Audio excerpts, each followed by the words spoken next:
High বন্ধুরা, sandwich এমন একটা খাবার যা সাধারণত সবজি, পনির, মাংস ও সোয়াবিন দিয়ে তৈরি করা হয়। 1762 সালে জন মন্টাগু প্রথম এই খাবারটি উদ্ভাবন করেন। তিনি তাস খেলতে খুব পছন্দ করতেন, এতটাই যে তিনি লন্ডনের পাবগুলিতে কেবিন টেবিলে দীর্ঘ সময় ধরে বসে থাকতেন। একদিন খেলাটি পুরো দিন ধরে চলছিল। যেহেতু তাস খেলা অবস্থায় টেবিলে বসে ছুরি কাটা চামচ দিয়ে খাওয়া খুব কঠিন ছিল, তাই বাবুর্চিকে 2 টুকরো টোস্ট ও তার মধ্যে 1 টুকরো মাংস পরিবেশন করতে বলেছিল। এইবার তিনি এক হাতে তাস ধরতেও পারতেন এবং অন্য হাতে খেতেও পারতেন। এটি একটি খুব সুবিধাজনক সমাধান ছিল।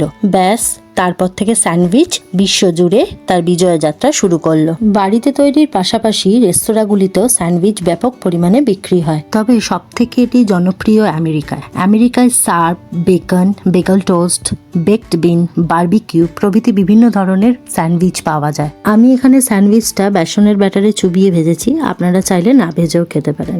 যদি ভিডিওটা ভালো লাগে লাইক করবেন, subscribe my channel. Thank you for watching. Tata.